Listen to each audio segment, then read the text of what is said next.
Yo, it's definitely the Cloud Chaser TV, man. We back up in this thing again. You dig? Hey, man, we got some special guests on the building, man, and definitely want to thank them for coming through the platform. We got a few topics we're gonna talk about. We also got the legendary Prince from Supreme Team up here, so we're gonna ask him some questions as well. Get some updates. A lot of people haven't really heard much from him since it was released. We definitely seen videos and pictures of that big party that he threw. But we also got Tommy Walker in the building. Tommy Walker's been on the platform a few different times, and he's going to shed light on the YNW Melly case for us, as well as give us updates on his app, that you can find throughout Chat GPT.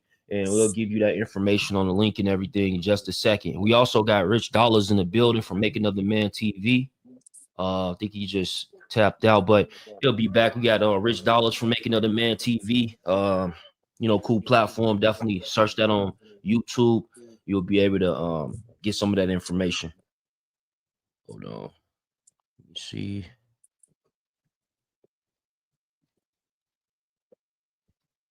Oh yeah, definitely. And Tommy definitely just came from my expert opinion. That was dope. That was dope. I seen some of it. I still haven't watched it all just yet, but I'm getting through it. I think when I go back to work, I'll be able to finish it. And yeah, man. Like so, everybody. We can start with you, Tommy, just to let them know exactly where they can follow you. Then we'll go to Prince.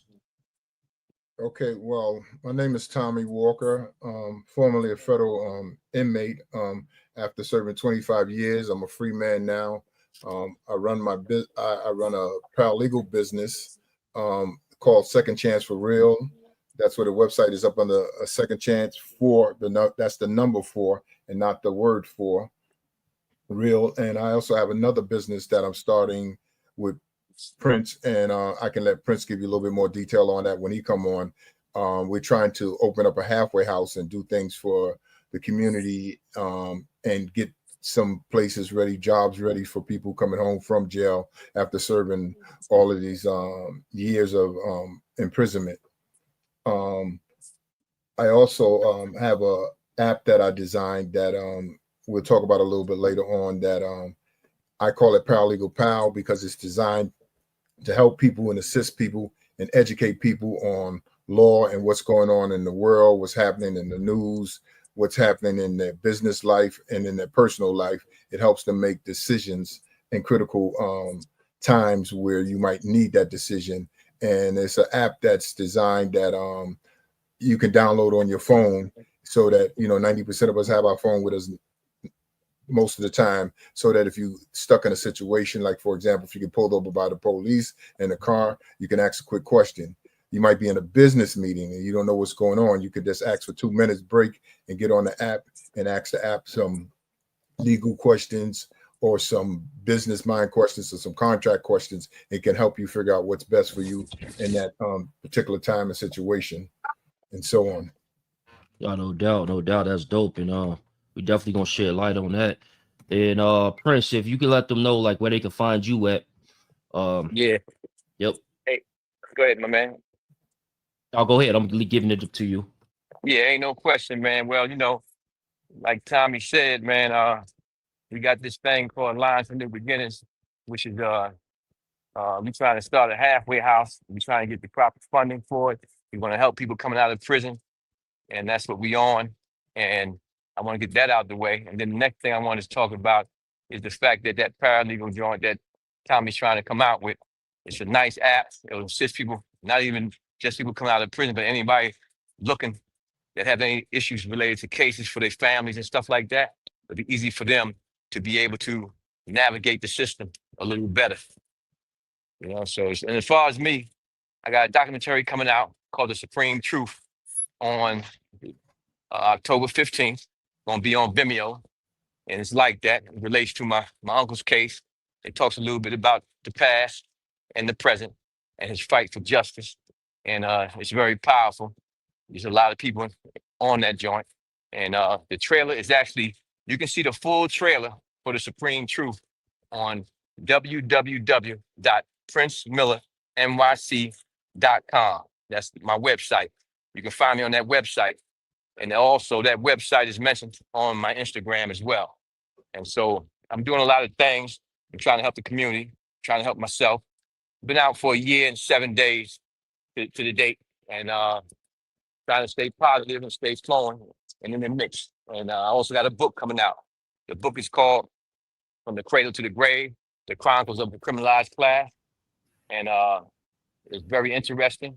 It speaks about a lot of things that's been happening in the community from the past to the present. So it's going to be interesting. It's a lot of stuff going on. These last 4 months of the year going to be like that. Oh, for sure, for sure. That's dope, bro. So, you know, like a lot of people haven't really heard from you, and again, we thank you for coming on the platform. But you doing all that time, like exactly how much time did you end up doing? Well, I did 34 years and 6 months. I was locked up March 21st, 1990. I got out September 24th, 2024. And freedom has been great, and man, and listen, this is the best thing that could have happened to me, man. I always knew I would eventually get out, and I fought that way. I did my time that way. I tried to be an example to others to do their time, to think about the future, no matter how much time they had. And now I'm out here, and I want to make sure that I live a certain way, man, and show people, man, that just because you uh, make a mistake in the past, or just because you fall down, you can pick yourself back up, and that's what I'm all about. I'm all about positive energy for real. Oh, for sure, for sure. And did you end up giving back a life sentence, or you had 34 years to do? No, I had 7 life sentences actually, and I gave back one on appeal, and then I gave back the other 6 under the First Step Act. The judge, he granted my motion and whatnot, and a couple of people helped me with that. People wrote letters to support me. Tommy actually had me speaking to children in schools, and he helped me out, and Tommy had all, he did a lot with the case to help me out, and so did other people that wrote letters, including one of the members of the Alliance for New Beginnings, Tyrana Carter. She also helped out. So it's a lot. I got to thank a lot of people that came through, and it was the letters that helped the judge show the judge that the community supported my release. So it turned out to be a beautiful thing, you know. Oh, that's dope. That's dope. And in situations like that, we hear about it in 34 years, and you didn't never give up. Like how did that go about? Like far as just keeping that same energy and day by day, knowing like, hey, one day I do feel like I'm gonna get out of here. I'm gonna tell you, man, the prison world, being in prison is completely different than society. People don't understand how the really stark difference it is. I mean, people, you know about it, you think about it, you understand, you like freedoms in there, like different than you would out here. But it's even worse than it's so many elements that can prevent you from getting out. I got a co-defendant, for instance. He was in USP Lewisburg, and he got caught up in um a race riot, and because he got caught up in the race riot between Muslims and Aryan Brotherhood, he ended up catching uh, a murder case in prison. You know what I'm saying? In self-defense, really. You know what I'm saying? So anyway, he gets convicted by the prison, and so because of that conviction by the prison, when he put his papers in to get out, unlike me, he was denied. And so he had a second chance, but the point is he was denied. And so it's easy to get caught up. You're trying to fight your case in there, but then there's elements in there of people who ain't thinking about getting out. And so you have to navigate, and you gotta think for others, because you can end up with more time and possibly use the opportunity to get out. So while you're navigating trying to come home, you gotta think about the knuckleheads or the individuals who don't care about coming home, who might have 600 years or life sentences like I did, but they don't care because they ain't fighting and they don't have a way out. And so they feel like they don't have a way out. And so you got to navigate. It's a serious situation. Then you got got the officers who may or may not want you out. You know what I'm saying? Depending on their aspect on how they was raised.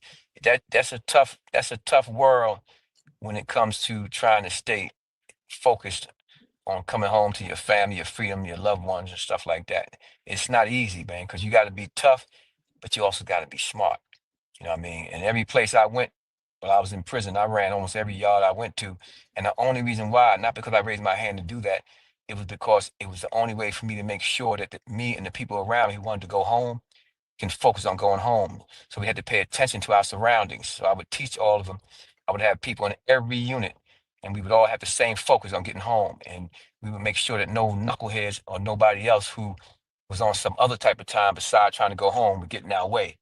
And if it took us getting them out the way, then that's what had to be done. If you ain't trying to go home, and you trying to keep other people in prison by doing knucklehead stuff, then you don't even need to be around me. That was our thought pattern. Yeah, no doubt. And that's powerful right there. That's powerful. And I know you said that you had a lot of people from the community write you letters and everything to try to help assist getting you out. How was the family dynamic? Did they still believe that they stay on the path of like, you're gonna come home one day? Did they give you that encouragement Well, as well? Like, I always, when I spoke to my family, those I cared about, I always made them feel hope. I didn't never want them to lose hope. As long as you have faith, you should never lose hope. You know what I'm saying? So I always spoke to them that way. And so even if they felt differently, they never showed it. And when it was time for them to write letters, they all wrote them. And that's another thing. I gotta thank Nas, because Nas wrote a letter for me as well. You know what I'm saying? And so, wow. like I said, there's just so many people wrote letters for me, of all business people, regular people, prisoners in jail who witnessed me trying to help them get out. Um, Teachers, I had all kind of letters of support. And when the judge finally released me, he actually said, "Man, I'm releasing a law-abiding citizen." So, he actually believed in what I showed him. Because I'm all about positivity, man. I'm trying to do the right thing. So while I was in there, that's what I was about, and that's what I'm trying to do now. Now, mind you, my change was self. You know what I'm saying? The place itself didn't do anything to help me change. It was me reflecting on my past and how I got there that made me want to change. And then the fact that, man, my daughter was 8 years old when I went to prison. So I wanted to make sure that, um, that I did everything I can do to at least make it home to her and whatnot. I never walked that yard believing I would stay there for the rest of my life. And then there were other people around me like Guy Fisher, William Underwood, Pete Monsantos. All of them had life sentences and went home before me. Then it was Sunyata, a BLA member. He encouraged me to pay attention to my surroundings and to focus on always trying to get home and whatnot. His Sunyata's co-defendant was Charlotte Shakur, and recently Mhm. she passed away in Cuba. Understanding this, you know what I'm saying? So, but he was a positive example for us in prison, and he always encouraged us and gave us knowledge, not education, but knowledge. You know what I mean? And he would teach us things that we needed to know and make us understand how detrimental our life is and how we need to change the trajectory and change our thought pattern so that when we get out, we stay out. Oh, that's for sure. Did you want to chime in there, Rich? Or not yet? You can hear me? Oh yeah, but yeah, and I gotta go Can I ahead. chime in on that? Yep. Listen, one of the things I could say about the modest brother right there, Prince, I've been with him the last couple of years talking to him. Okay. He's one of the few brothers that really, truly, truly changed and trying to do positive things. As you can see already, he hasn't even been out a full two years or so.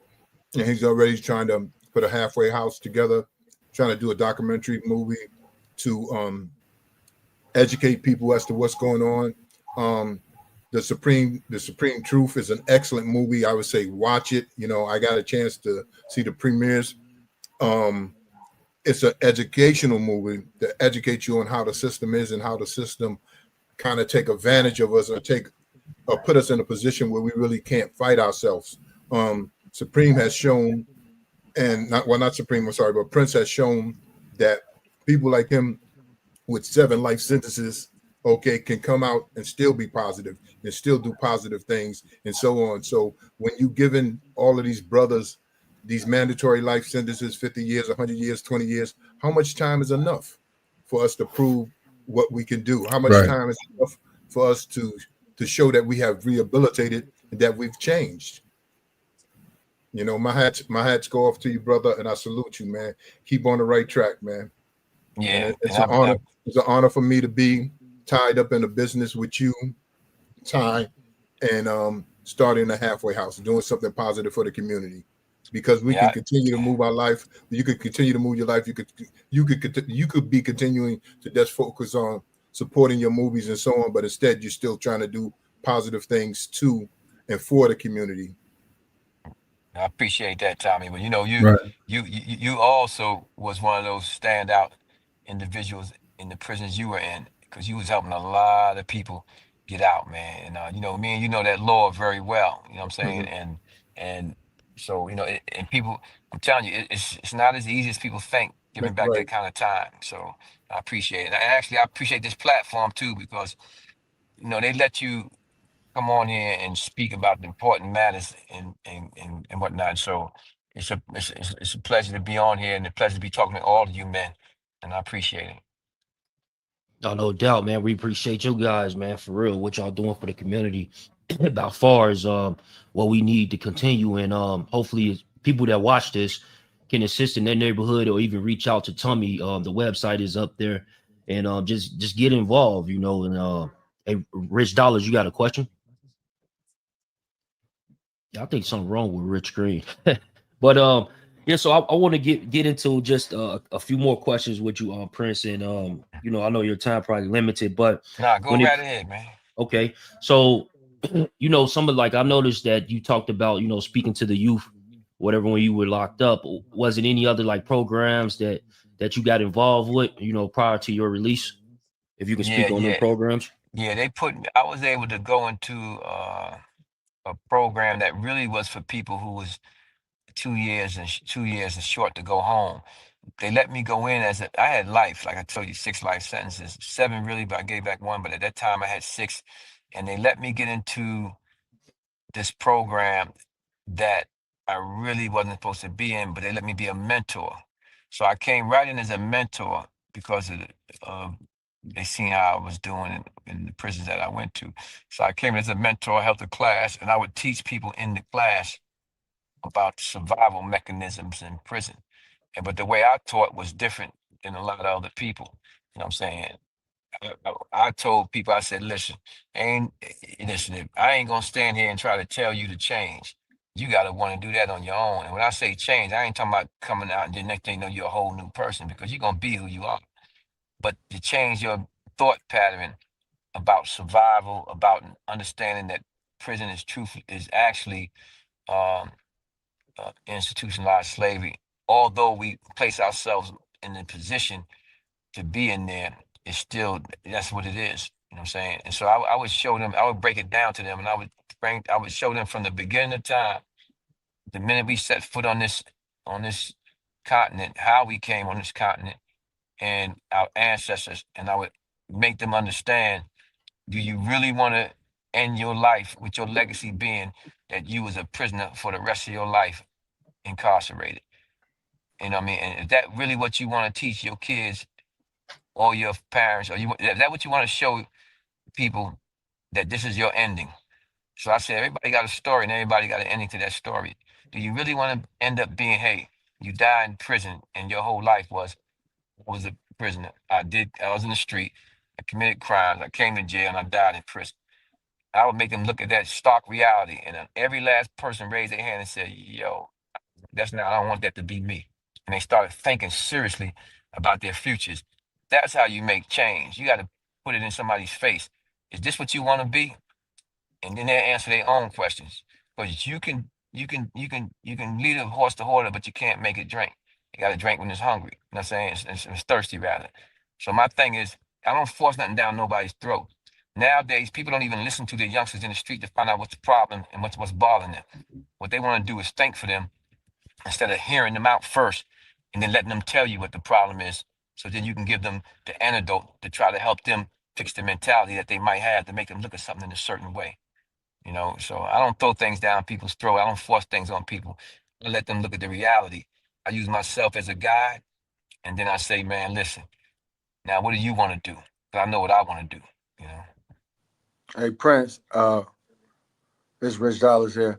With a lot of young men out there searching for identity, and based off of everything you went through in your life, could you explain when was your defining moment that you knew that you had to turn it around?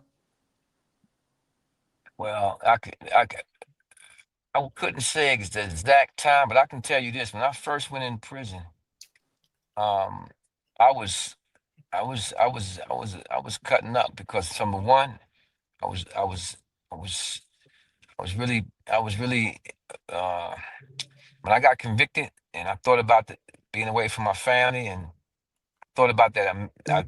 At that time, I said, "Damn, man, my parents will they even be alive when I get back out, or if I fight to get out?" So I was I felt I was kind of mean while I was in prison. And everybody who I felt, anybody, I ain't gonna front. I'm gonna tell y'all the truth. Anybody who was a snitch and all that stuff, man, I was blowing them jokers up and getting them off You the was on yard, that, huh? man. I was on that hard. I was a brute when it come to that stuff. I ain't like nothing hot. So nothing, and so what happened with me was it took me a little time to adjust to that fact that, yo, life ain't over for you, man. You know what I'm saying? Then I ran into people like Guy Fisher. I ran into people like Sunyata Kohli. I ran into people like Pete Monsantos. Ran into people like William Underwood. I ran into these people, and then they were telling me, Prince, man, yo, be an example to these dudes, because you in that bracket where they'll talk to you before they talk to me. You know what I'm saying? And you had the reputation because you the real thing, and you younger than we are. Reach out, Right. show them that you're trying to do something better. And I listened to them, and I thank them for that. And so I kind of changed up, and I stopped worrying about trying to avenge things. Because I ain't gonna lie, but you had people like Preacher who came in there. I don't know if you heard of him. He's from Harlem, right? Yeah. Yeah, And I he heard was of it. right. He came to the jail we was in, and while other people were allowed him to run on their compounds, I wasn't allowed it because he not only was he a informant, a vicious rat. He said one thing, did another, but you know, the things that he allegedly was accused of, and I knew certain people that he affected, what I'm saying, in a certain way. And so he couldn't walk in the same path. Me or him, one of us had to leave. And so we had a violent knife fight on the yard. And he ended up having to be the one to leave, and I stayed. So, Hey, but that being said, I got away from the question you asked, but I think it was around the time of can't say exactly the year or none of that stuff, but I know that it changed after I started meeting those kind of individuals. let me ask you another question since we got on that, and that's a big thing that's going on. What other people's business is, what their paperwork is. When did it become not about what somebody else's business was, and when did it become about going home? Because you just discussed about having a vicious knife fight. When did it become about not punishing other people for their sins? Uh, Look, I'm gonna tell you, man, you can end up in prison. You can catch a body so easily, or you can be a body easily. And if you really trying to go home, man, you have to start thinking about yourself. So it got to the point where I had to fall back, man, from the things going on the compound. And I started staying in my cell more, reading more books, studying, writing up screenplays. I learned how to do that from Guy Fisher. And I started focusing on my plans rather, to get home and then, get the Supreme Team story told, and my life story told. And so I just started thinking different, man, because after a while, man, that stuff in prison play out. The majority of people in prison are, most of them, I hate to say it, whether they black, white, Spanish, Hispanic, are poor. You know what I'm saying? And that's what it Yeah. really is. It's really uh, a bunch of poor people in prison, and with nothing to do and nowhere to go. And so um, you start looking around. I think when Sunyata Cody started talking to me, he woke me up viciously about Right. prison, and what it was really, what's it for? And he explained certain things to me. So I changed when I got around him. I did a about face, and I stopped worrying about certain things, and I focused on myself, man, and growing myself, and and trying to get out of prison, man, because I didn't want to. I knew I wasn't gonna stay in there for the rest of my life, You didn't man. want to die there. Now, if Yeah, you could be the voice of the brothers who ain't getting the opportunity to come home, and some of those brothers who possibly would have had an opportunity had they cooperated. I mean, we done got to where the game is, where people is making these decisions. Could you speak to the voice of those voiceless individuals who don't get a chance to come home? yeah. Well, the individuals in prison that may not have a chance to come home, man, you still got an obligation. You're still part of society. You just got to be a part of society of the individuals coming home. You try to teach them not to follow in your footsteps.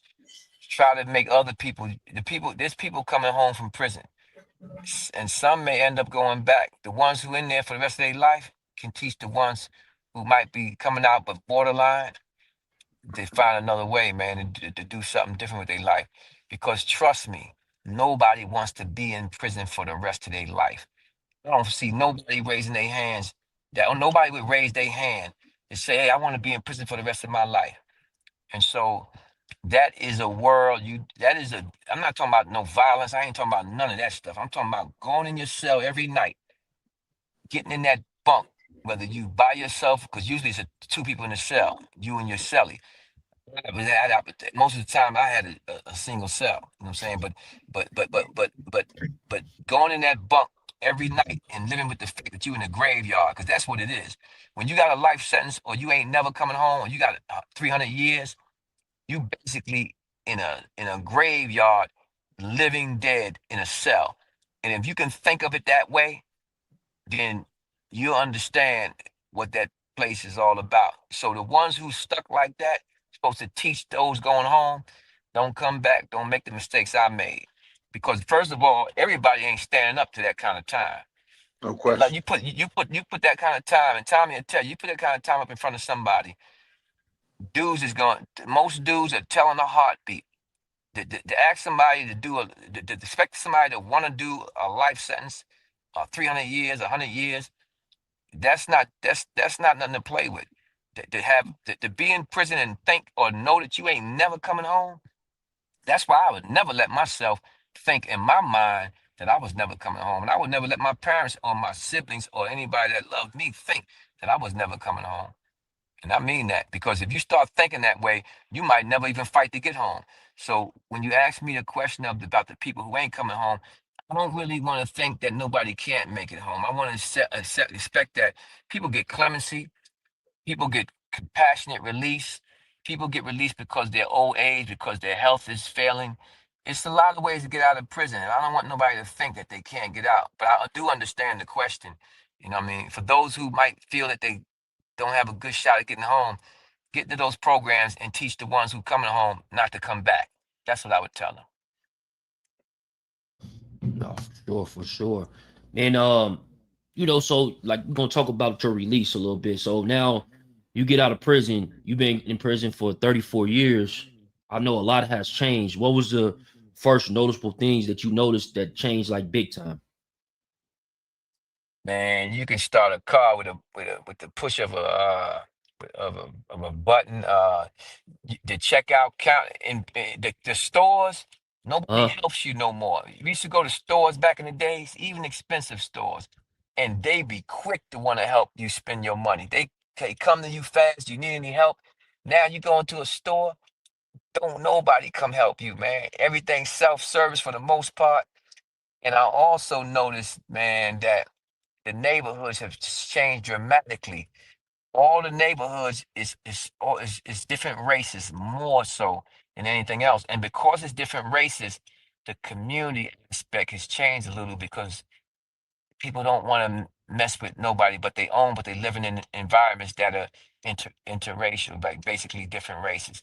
And yeah, different adversities. But that nobody's like back in the days, for instance, Baisley Projects, mhm. which was the hood.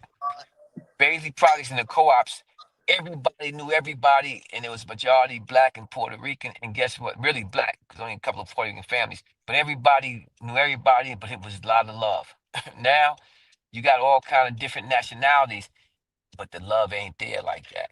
I mentioned, I see that. Also, I noticed that a lot of the blacks don't really own anything around their neighborhoods, but it's a lot of stores owned by others, right? And that it was sad to see that all the lots that I saw that we should have bought back in the days got buildings all around them. You know, I had 3 buildings and a house when I left, you know what I'm saying? And Hmm. everything was taken, you know what I'm saying? And so I'm looking around the community and I don't see much change other than the fact that the lots got buildings on it, different things. But I still see the poverty around that area when I go around there. You know what I'm saying? But people, you got more community organizations trying to help.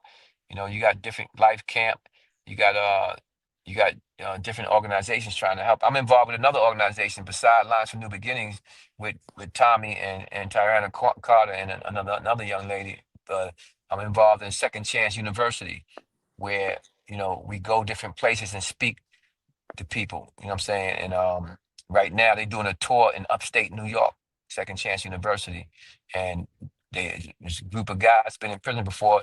They go into the prison and they teach people how to deal with their time and to come out and to be successful, and whatnot.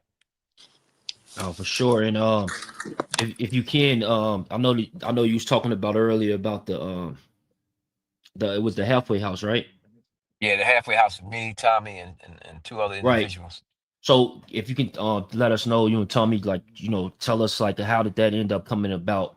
Like you think that it was a need, or how did that come about?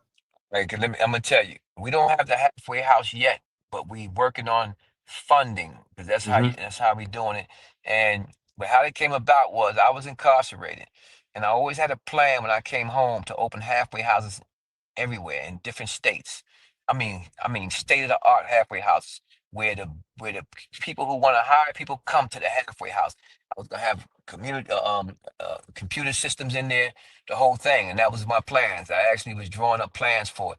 And one day I spoke to someone I spoke to, I think it was Tarana Carter, because she was writing letters for me and whatnot, and I spoke to her about it. Now, what happened was I got caught up in doing other things with my life. And what happened was when I came out, she put together an organization to start the process. And when she did that, I suggested to her, I said, why don't you speak to Tommy Walker? Because he would be a good fit for that. And she did, and he got involved. Then someone that she had involved with her had prior engagements and didn't want to be involved, so I got involved, and then we added one more person to it, and so it's us doing that. But we still trying to get the funding together for it and make sure that we can do it. You know what I'm saying? It takes time. It's a long process. Um, and but it's gonna be all right, But it's gonna be we get the funding and it gets up, it'll be good. But I'm involved in a lot of different things, and so just like Tommy got his app going. That is gonna be like that. People need to really look into it. Don't wait for it to boom. People need to look into it because it's gonna be something like no other. What I mean, you'll be able to go get things and find things and help your family and all kind of stuff, and stuff like that. But yeah, I'm involved in a lot of things, but definitely love the movies and the documentaries. That's what I'm doing. I'm getting my stuff together. I'm gonna get the Supreme Team series going, and then I'm gonna be back on your podcast, letting you know that things are up and running. But right now, you can go, like I told you, you can go to my website www.princemillernyc.com, and you can see the whole trailer to the Supreme Truth. And you can also, there's another place where if you've never seen the Supreme Team documentary that Nas and us did, you can go there and you can go right into Paramount Plus and Paramount to Action Prime, I think, to actually pull that up as well. Oh, for So sure. And last thing, homie, mhm. and you can ask any more questions you want. I got that book coming out. I got 2 books coming out. One right now, another one in the next month or two. And yeah, I'll come back on the podcast and tell you about that too.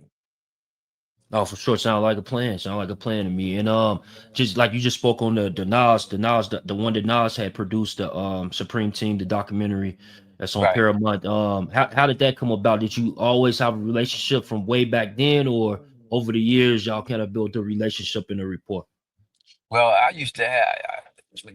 I don't know if you know, and I ain't, this ain't to brag about anything, but I had places all over Queens, right? And I heard. I was in Queensbridge, and and so, of course, people know you from the neighborhood because they know you was in there. You know what I'm saying? So I was in there, and so, what I like about Nas, he's always type person. I mean, even his rap, even when he raps, man, you can feel the rhythm of his raps and the words, and the old words always touch me. But I was in there, and we was preparing to put together something, and my co-defendant and them, and a couple other people that came to see me, Don Sikorsky and them, my co-defendant Teddy Waverly Coleman. I told them, let's go holler and see if Nas would be interested in being a part of the documentary. So they put me on the phone with him. We got on the phone, we kicked it. I remember my first conversation talking to Nas, man.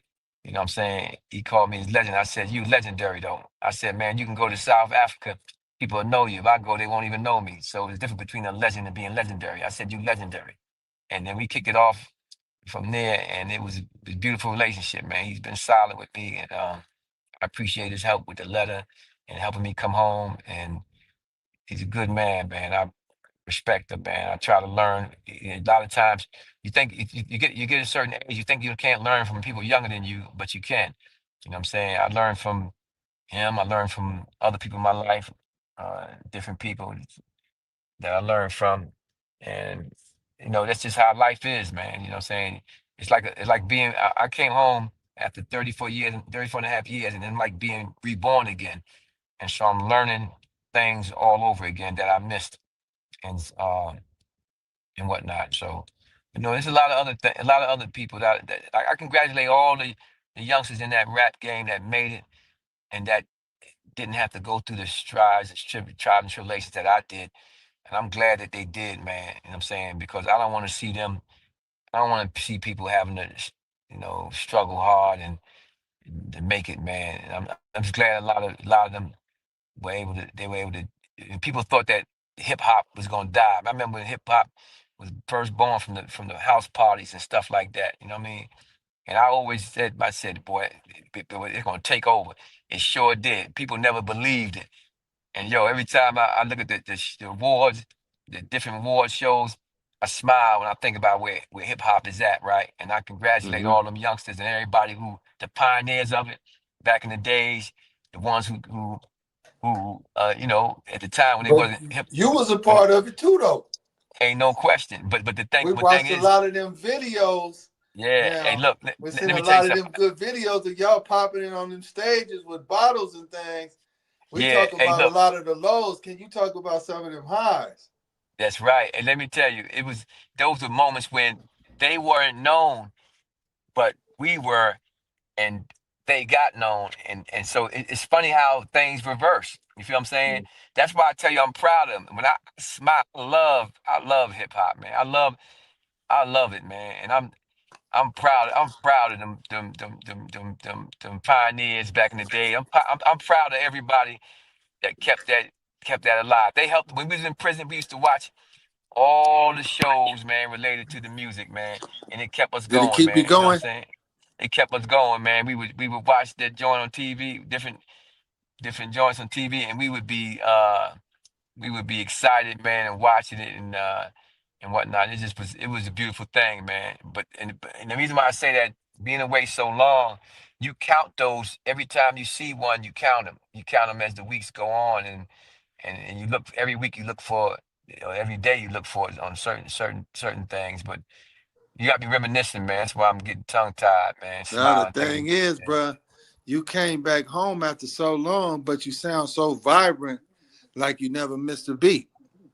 Yeah, yeah. Hey, let me tell you something. Ain't that many people like me and Tommy and us that can even sound like this, man. That prison stuff affect you, man. So if you make it out and you can speak a sentence, man, you fortunate if you know that you survived and whatnot. And a lot of That's a people didn't, testament to the man. strength of your mind. Yeah, yeah, ain't no question. And I appreciate you saying that too, bro, for real. Yeah, No question. No question. Salute. I appreciate you yeah, even giving me the chance to ask a legend like you some questions, bro. yeah. Okay. Hey, look, Tommy, man, y'all, if y'all ain't got nothing else to ask me, I'm gonna let y'all go so y'all can talk. You know, and Tommy, thank you for you know inviting me with the brothers here. I'll come back anytime y'all want, man. You can ask more detailed and deeper questions if you want. I'll get into anything you want to get into after the day come out or whatever, man. You let me know, man. All right. I All right. appreciate that, man. All right, bro. Appreciate Salute. that. Blessings, brother. All right, Thank you. bro. Peace. I'll talk to you soon. Okay. All right, Tommy. All right, man. All right, Okay. y'all. Blessings. Peace, Thank brother. you. Peace. Peace. You looking, Big Chuck? Tommy, salute, bro. No problem, no problem. Mhm. Tommy, I want to Yes, get sir. into Salute, Tommy. so I want to get into the app real quick. Just to break down the app again. So a lot of people, it's just not used for a person that's, like explaining like how it can be used on a day to day. Somebody getting pulled over, and let's just say that they have suspended license. You can X this app like, hey, what do I do in this situation? What are some of my rights? Right? Right. That's correct, bro.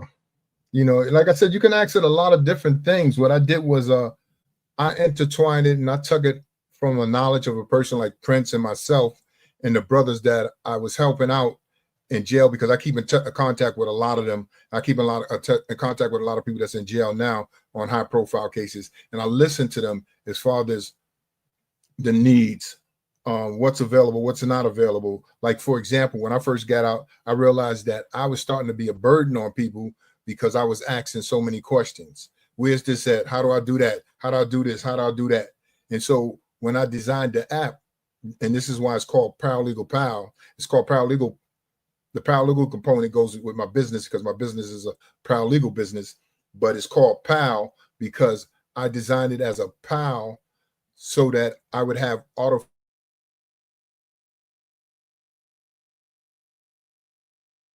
What? Was it me? No, I think we lost him on the audio side right there. So what is this Paralegal Pal, Chuck? What is it? Readily information that you could pull up at the drop of a dime if you get in a situation with the police? Yes.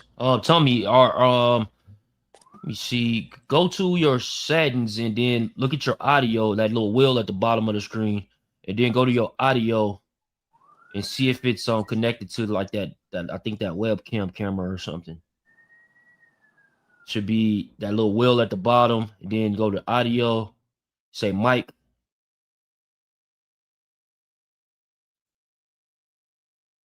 See something. Sometimes it just happen. It's no big deal though. Or maybe just go out and come back in. Yeah. Or go out and come back in. Yep. Oh, dope content, man. Salute to Reds, man. Yeah, salute, Rez. Didn't get a chance to ask that question. He got out of there, but that was awesome right there, man. That was legendary. Oh, for sure. They're gonna tell me right there. Let's see if it's back. If not, you gotta probably go. Yo, Tommy? Nah. You can hear him on your end, Rich? I can't hear it, brother. He's Let me see. unmuted too. Yeah, I see he's unmuted. Let me go to his mic settings. Just mic.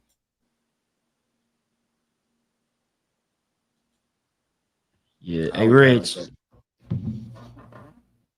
you might have to send him the like we had to do before, and send him the link to if he still got the app Clubhouse and pull the audio from there. It's crazy. Oh, hold on, he might be in on this phone. Tommy? Yeah, we can hear you. Yep, we can hear you on this one. Are you in? I'm in on the Yep. phone. Yeah, you in on the phone. Okay. Bro, it was doing the same thing to me, bro. That's why I had to keep coming out, coming in. Mhm. Just platform's unstable. Oh yeah, you be talking about that StreamYard, don't you, Rich? Yeah, it's unstable platform. Okay. But yeah. So Rich, you had a question for him, like you said, that's rarely information that's Okay, rarely yeah. available. Right. No, see, Rich, what I tried to do, brother, and again, before I forget, man, thank you for the things that you said about Prince and guys that's incarcerated. I'm really positive, and I thought that you asked some very intelligent questions, bro. Yes, Okay. sir. Thank you. Thank you. Thank you for acknowledging that. All right. I tried to design the app so that it's educational. You follow what I'm saying? Mm-hmm. Like even in a business, like I was just in the middle of a new contract that I didn't know how to prepare. So I went into the app and I said, well, listen, somebody wants a percentage of the contract, and here's the facts. What would be a sufficient percentage? And the app came up and told me 10 to 5%. Mm. You follow what I'm saying? But like Yeah. what I did with the app, and I'll just give you a small example. I took all of the database that was necessary, all of the mandatory books in the federal system and the state system that the prisons mandatory that's there for a defendant to understand what's going on in their case. Then I also took like 8 other different paralegal companies and about 4 different lawyers that I worked with from time to time. I took their database and answering questions and stuff like that. Then I intertwined it also with the internet system to get information and stuff like that. So it's a lot of different, like, for example, I don't know if you're familiar with Court Listeners. Sure. All right, I brought the API system, and that allows me to get in, or to have my clients get into the court documents in the federal system and see what's going on with their cases, see what's happening with the status of their cases, see whether or not the court has received the motions that they filed, and so on. So it's an extreme checks and balances system for the courts, as well as a app where you can readily ascertain information that you need in case you get in a position with the police. Right, exactly. Like that was one of my key factors behind it. Like, say for example, you're in a car, you get pulled over, you out of state, you don't have your driver's license, or you have a license to carry, but you don't have a license to carry in that state. Then Sure. you can ask the app certain questions, and it'll address the answer to those questions. You know what I'm saying? You know, Possibly if there was reciprocity, or is there some type of something that they could possibly afford in that interim? Right, that's correct. Okay. Yeah, I think man, people need that. That's an app that people definitely need and people can use, and we definitely need that in the hands of more younger people so they can get Most definitely. Because if you look at the majority of the people that go to jail, it's because, and when you're talking about going to jail and snitching and telling, it's because at the time that they come into that interaction with the police or law enforcement and they ask certain questions, they don't know what to do. But if they got that phone there and they got that app there, they can just ask the app the questions. I don't know if you got a chance, or if you didn't, if you get a chance to see Expert Opinion with Math Hoffman. I did watch you on okay, My Expert Opinion. You see he gave the examples. You see how I gave Math the phone and let Math ask the questions off the top of his head. I did. I watched that. Uh-huh. Yeah, I watched that. I think that's, like I said, I looked at it and I was like, I didn't get all the way in depth in it, but I broached it and I was like, oh, that's something. And now that we're talking about it, I see you giving me additional capabilities of it. It's going to be essential for people. Not only that, this is the most powerful one. People once you go into people that's incarcerated, you have so many people that's uneducated that don't know how to write or either actually read. So of course we got the component where you can talk. You don't have to write. You don't have to type nothing in. Just talk to the app, and then the app sends everything back to you orally. You understand what I'm saying? Yeah, sure. Ask the app. You can tell the app, listen, I'm in a situation. I'm an inmate. My lawyer hasn't come to visit me. He hasn't been communicating with me. Can you help me with a letter to the judge? That app will draft the letter for you to the judge, how to remove your attorney, and it would also give the judge the laws and the rules that governs that. To oh man, that's powerful. Mhm. Yeah, How no, long that's did it definitely take you to fire. come up with that concept? Well, it took the hardest part was learning the AI system Right. and learning how to prompt the AI system. Mm-hmm. What happened was once I realized how powerful the AI system was, and it came from a component that Prince was expressing. Remember when you asked Prince the question as far as what were some of the challenges he had getting out of jail? And Sure. he mentioned about the supermarket and stuff like that and so Mm-hmm. on. Okay, same thing with me coming out. I'm going to the airport to buy a ticket. Everything's self-service. I'm not used to that. We're not customized to that, Right. right? And it's the same thing. It's the same thing with the app. I realized that, okay, you get there, you get in front of something, you still don't know how to use it. So part of the artificial intelligence, I put instructions that if you don't know certain things, like how do I cut my iPhone off? It'll tell you how to cut your iPhone off. It'll give you the step-by-step instructions. How do I cut my iPhone on? How did I delete something from my iPhone? It goes into it's so broad, you know what I'm saying? So I see what you did is you made almost like a you seen the book DOS for Dummies or this for Right, Dummies. right, You right, made a guide for people to get acclimated to the streets in the new world. right, exactly. Without being a burden or being a headache on anybody else. Mm-hmm. You understand what I'm saying? Yeah. You don't have to wake your wife up to ask her a question. You don't have to call your lawyer to ask him that question. You understand what I'm saying? Yeah. Instead of getting tortured by the cell phone, now you're able to benefit and acquiesce the Exactly. powers Correct. of the cell phone. Correct. Mm-hmm. Yeah. That was beneficial, and that was also compassionate, based off of you had been in that situation. You showed compassion in your thought process that you've seen other people that would have go in a situation that you in, and you put the cushion down there for them. Right.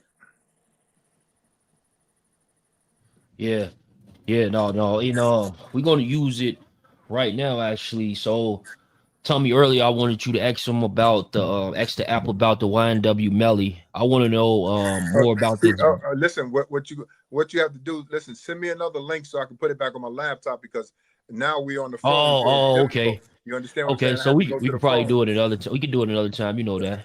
And Right. see, Yeah. the No thing problem. about asking AI questions and anything with command lines is the proper syntax.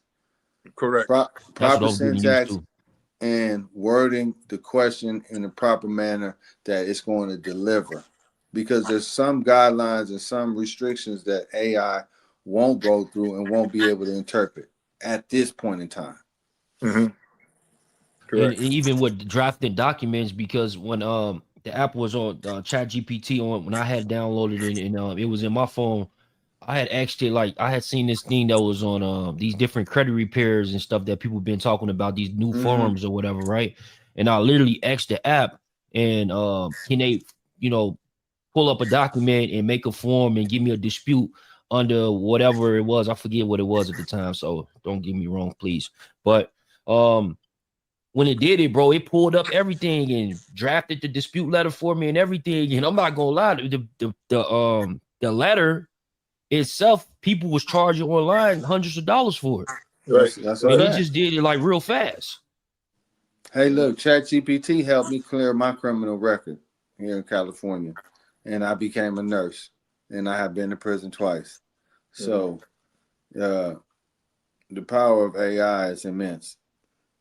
Yeah. And then like tell me, he put it together where, because it was a process, right? Tell me that you had to put the AI in tune with certain books, certain literature and stuff like that, right? Right. Well, see, you got to be able to download that database. You have to be able to research. Well, I'm a good researcher, so Mm-hmm. you have to be able to research, get the database that's needed. You follow what I'm saying? Yep. Like one of the things we're about to start doing now is we start to working for other companies and for lawyers, and we're going to create like a database for them. Like say, for example, you got a podcast company. We can create an AI system for you in a podcast company. So when you start to look for topics, you could ask it, for example, what's the most popular topic now? What's the most common questions? And then you can use that as part of your podcast. Yeah, that's dope. That's dope. And tell me, you didn't get a chance to, he said how you had got involved with I think you entered on the other one, right? All right, yeah. Listen, that's because I'm trying to do that now from back on. From back on the other one, I'll use the phone for the AI. So if you got any questions, I can let y'all answer the questions. Okay. Only thing is you gotta. I'm gonna cut the phone off now. Well, we can't hear you on the. Try to talk on the laptop. Okay. Yeah. See, we still only hear you on the phone. Okay. Hold on. Let me do this then. You guys probably can find something to talk about for 5 minutes. Yep. What I do is Sure. I'll put it on my other phone. Okay. Okay. All right. Cool. All right. Let me see. Just mute this one up. Yeah, Rich. So like man, something like always, man. When Tommy Walker comes and bless the platform, very powerful messages, and he brought several different guys on before, and spoke on their past, their future, and what was some of the things that stood out the most when Prince was up here to you? It was just like actually for the first time, it was actually like talking to a real live legend. You know what I'm saying? Somebody that you have heard about for years and years and years. We were talking to somebody from the Supreme team, one step away from Supreme McGriff. And Right. it is. I'm talking to somebody that I've actually done stories on. On my YouTube channel. You tell So me it's back. It's oh no, that's your phone still. Oh, that's your phone. I My was bad. talking to somebody that I've done videos on, and I watched him dancing in the video with the bottle in his hand, on stage. Mm-hmm. So it was just surreal to talk to somebody like that. No, for sure, for sure. And then just a person that done 34 years coming home to society now, and like I said, what was some of the things that stood out the most? And he mentioned, self checkout, and that's a Mm-hmm. big thing nowadays. They Yeah, always no used to question. complain about Walmart not having enough employees to, why they got a bunch of employees, but nobody at the register. And I think they was the first ones to allegedly, fix that with the self checkout. So that is it's something crazy right there. That's Check bigger this. than. Think Go about ahead. this, Chuck. Getting out of the prison after 34 years, they don't give you your money, your gate money in $200 cash. They give you your money on a credit card. Okay. You gotta hop on the I'm trying to come public in on my other transit. email. Okay. Can hold on one second. So no, we can't hear you right now.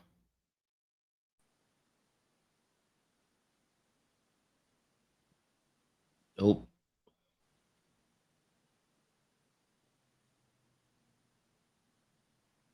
I wonder, did he hit something? Just how you can hit something on your laptop and mute everything.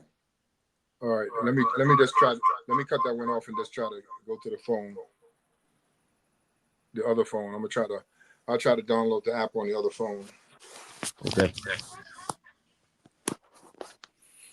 Yeah, Rich. That it is crazy. What you were saying that You what get out after 34 years, they give you gate money on a credit card.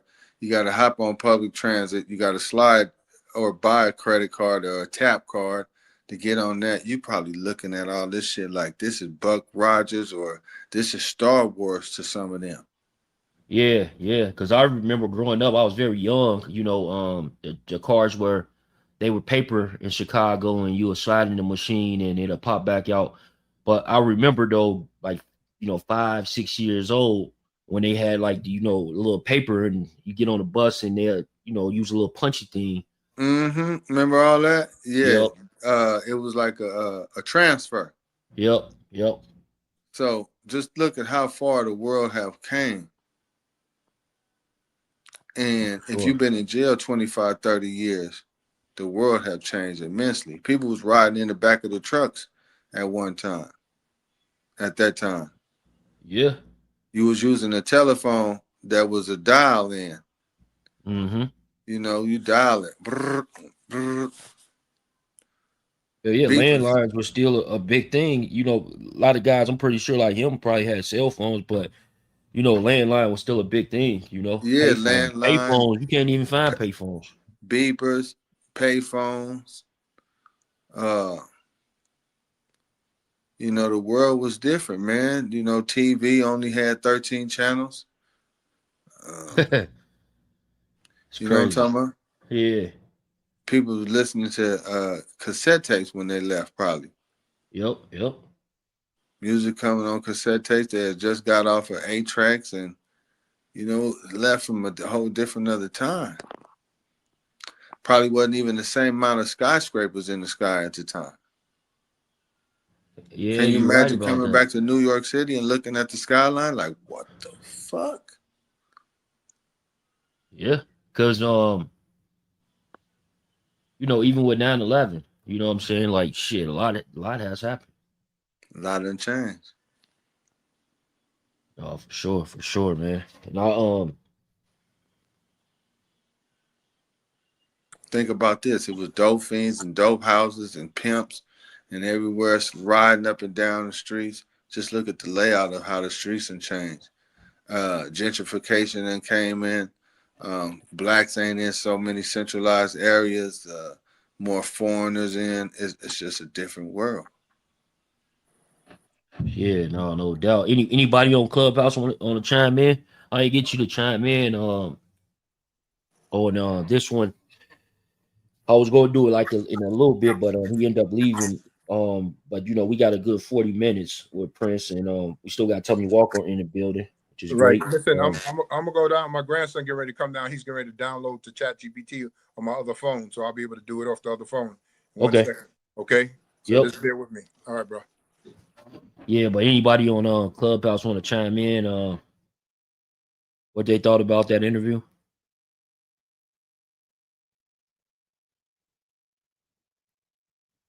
I thought it was I'm surprised he was able to stay and answer as many questions he did, and I think there was a lot of positivity that came out of it.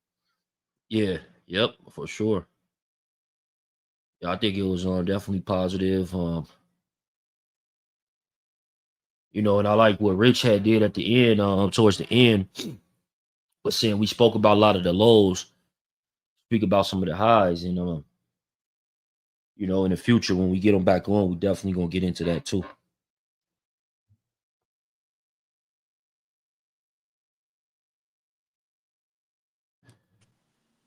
Can you imagine some of the good stories that they got?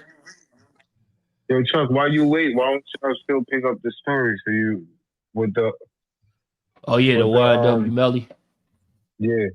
Yeah, so YNW Melly, he recently, you know, put out that he was hiring Drew Finley, and to me, I think that's a good look. You know, I don't know if it'll help his situation, but hey, man, like this man, and they talking about he don't go to trial until 2027. At that point, he would have been in jail, I believe, 10 years, and you know, he'd been to trial once last year, and was it last year or early this year? It was, yeah, but he went to trial and they ended up being a mistrial, and they got to take it back. And one of his co-defendants actually recently took a plea deal, and I was just curious on him taking that plea deal. Does that interfere with Melly's case when he does go back to trial? Are they going to be able to use? Because you know when you take a plea deal, you admit to some sort of guilt. And with that being said, is he going to be able to? Or are they going to be able to use that against Melly once he goes back to court? And so Rich, you heard about that YNW Melly, that Bertland situation, right? Yeah. I heard a little bit about it.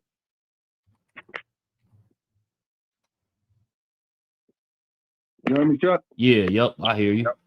He was that could erase the double murder. So, and this killing actually took place in 2018. Let me pull it up for you. Like, where's that at?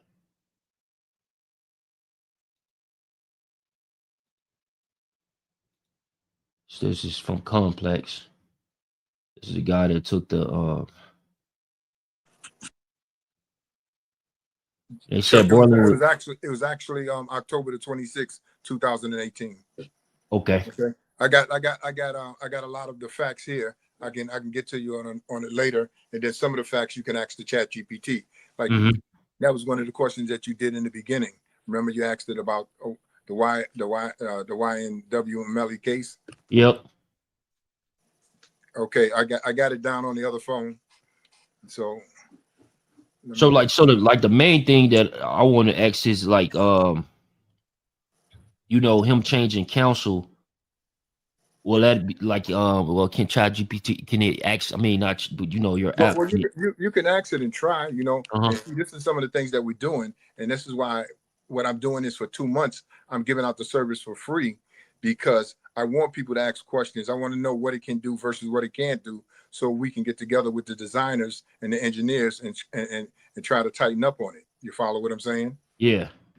Like some of those questions, like one of the reasons he's changed the lawyers because he felt that it was too many delays in his case, too much going on, and that the lawyers was a part of it, because his lawyers also asked for an extension of delay. He couldn't believe that was going on because he's been locked up with now for about like 7 years, I think. Yeah, he's been locked up quite a while, and Mhm. he went to court. He went to court, I believe early this year or last year. Yeah, I think it was last year, but they ended up having a mistrial, and he had to bring it back to court. And you're right, so they keep delaying them. Why are they keep delaying them? Is that like, Let's see. It's the sweat box. You got to remember, his first trial was a mistrial. uh-huh, So they're afraid that if they take him to trial again, they'll lose. Then double jeopardy will prevent them from even trying them again. right, right. And that's part of the reason that a Do you lot of think people they're trying to break him down, like break his will? But yeah, that's what they do. If you go back to, like you said, you listening to some of the thing that I did with Matt Hoffman on the Expert Opinion, Mm-hmm. you'll hear that I talk about. I call it the sweat box. What they do is the same situation they put P. Diddy in. They lock you up. They don't give you a bail. They just keep you incarcerated for a ton of time, and after a while, you just get tired. You just want to get back to your regular life. You Right. understand what I'm saying? So you're The like, I'm gonna uncertainty- take a deal. Right, the uncertainty kills you.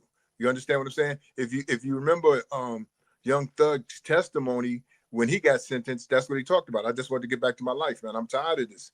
You know what I'm saying? That's He what I was sat- thinking too he when you sat there in said that, that. right. He sat there in that courtroom for what, about almost 2 years, going back and forth every day. Eating bologna sandwiches. You know what I'm saying? Getting up at 4 or 5 o'clock in the morning. Wow. Yeah. Yeah, it is like that. And just, you know, I don't know if did you pull it, but the guy Bortland, can they use what, because his lawyer, I think his lawyer came out and said that they can't use his plea deal Well, inside of that trial. well, that's what they say. But you got to remember, in the beginning, and a lot of people not aware of it, they were granted a severance, 2 different trials. This is why they offered them a plea. Okay, and listen, the guy was facing 5 life sentences. Okay, and not just 5 life sentences, 5 life sentences and the death penalty. Now they're going to come back and give him 16 years. That's because he's not the target. Melly's the target. You understand Right. what I'm saying? And they're afraid that if he doesn't cooperate, then everybody might walk. Yeah. So to give him that, to tell him that you just doing a couple of more years and you out of here, that's difficult for people not to take. You heard Prince said, you can ask Tommy when they're offering people with life sentences and stuff like that. It's difficult for a man to say he's not going to tell now. Mm-hmm. That's part of their federal strategy, the mandatory minimum sentences, the life sentences. Yeah, it's shit, man. I'm just like, wow. And this guy, how do you feel about the guy Drew Finland? Like, I've been seeing him, you know, do a lot of cases, like when it comes to celebrities, and it seems like he gets them a better deal than usual. You Mm-hmm. think that he'll be able to help in this situation? Just your opinion? Well, I think, in my opinion, yeah, and I think that Nelly's going to be forced to take a plea, or either he's going to, if he take it to trial. Well, see, he really have nothing to lose, because even if he take a plea, they're going to give him a life sentence, okay? Because the judge has very little discretion in those type of sentencing ranges, okay? And if you heard the plea hearing with his co-defendant, Henry, they told him that all of those sentences was mandatory. and the judge, I mean, not the judge, but the prosecutor dropped all of those mandatory sentences. And one of the stipulations was for him to give a proffer. A proffer means he's going to have to sit there and tell everything he did and everything everybody else did and what happened and how it happened. Mm-hmm. Because you got to remember that their first defense was that it was a drive-by, it was a shoot, what's it called, a drive-by shooting, Right. right? But the ballistics, it doesn't, the angles of the gunshots, the way they entered the body, the way they entered the car, it's totally, it's impossible for it to have been a drive-by shooting. It matches that the shooting came from the inside of the car. Wow. Wow. Yeah. Yeah. And so let's exit. Let's X the app. Is it any updates on Diddy sentencing? Okay, hold on one second. Let me get it back on.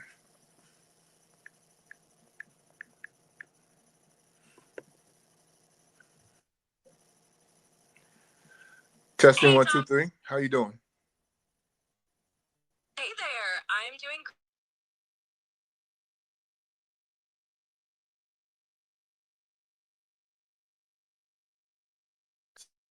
Any updates on P. Diddy sentencing?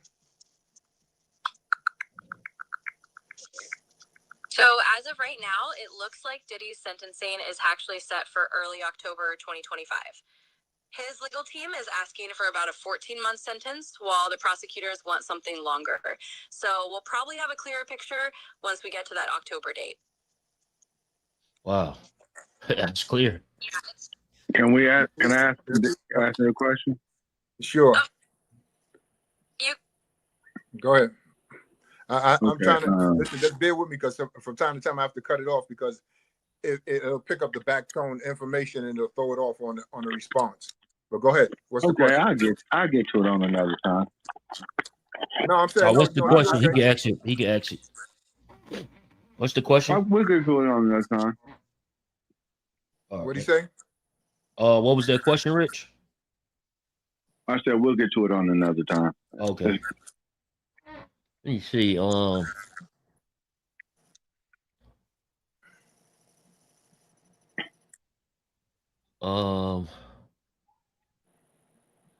Is there any update on Lil Boosie sentencing?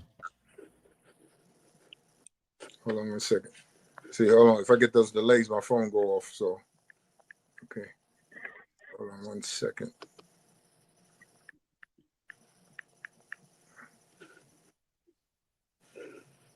Hello. Any updates on Little Boosie sentencing? Absolutely. So here's the scoop on Lil Boosie. He actually pleaded guilty to a federal gun charge back in late August 2025. The prosecutors are recommending about a 2-year prison sentence plus 3 years of supervised release. So it looks like his actual sentencing date is coming up in November 2025. We'll have to see how it all unfolds then. Now you see how it gives you those details and stuff like that, Mm-hmm. and so on. Yeah, I'm definitely gonna be a subscriber to this app. That's why, now, if you look at the app, this is why I'm saying the app is not just about law. You understand what I'm saying? Yeah. Yeah, they got I totally get what you're saying. Okay. Go They ahead. got a lot of information, and yeah, I'm definitely gonna be a subscriber because it's gonna be able to help me navigate like when I'm podcasting. No, not only that, you know what it helps in the podcast? What is that? When you get all those people on the podcast is blowing up and telling different stories about what happened, who was there, and this and that. You can cross-reference them right there on the spot. It does a fact check right on the spot for you. Wow. Yep. So tell them again. Tell me how are they able to get this app? Well, they can download it now, right? But it's not fully developed yet because we're still in the process because we're in the middle of giving it away for free for 2 months. Okay, because we want people to test it out, we want people to use it, get familiar with it, get comfortable with it. Because we figure once they get comfortable with it and see how easy and simple it is and how helpful it is, they're gonna definitely prescribe to it. Yep. You know what I'm saying? Mm-hmm. But you could. Do you have a commercial yet? Excuse me. Do you have a commercial yet? You could prescribe to it right now under and register right now. And the only thing you need is a name and an email under paralegalpal.net. Paralegalpal.net. Yeah, Yeah, that's I'm gonna get one. Yeah, that's PARALEGAL.net.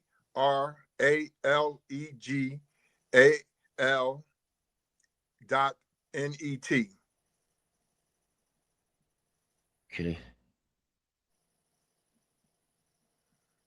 Got you. Yep, I see it right here.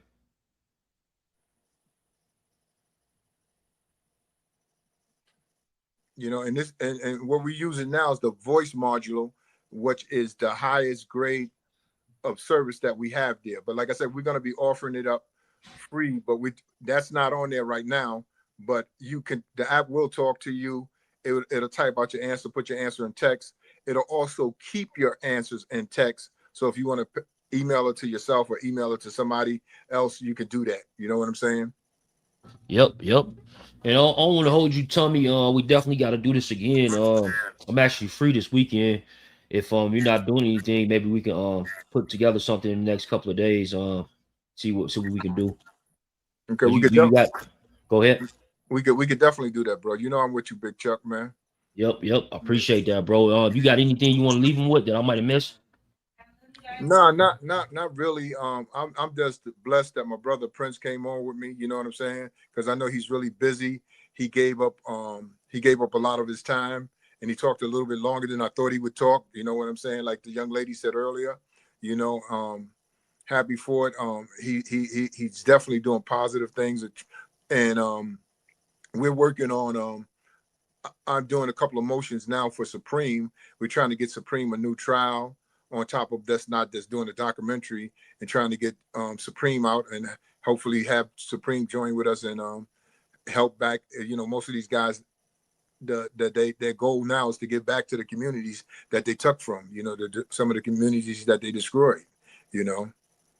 Oh, for sure. Mm-hmm. Yeah, man. I appreciate that. We definitely had the links. I'm gonna put them in the description as well. Matter of fact, I need to make a post on my community wall. That way it just stay there forever. So y'all can check out the community wall. I think this video is probably like 4,000. It seemed like we've been having a lot more traction later towards the night, but I didn't want to do this too late.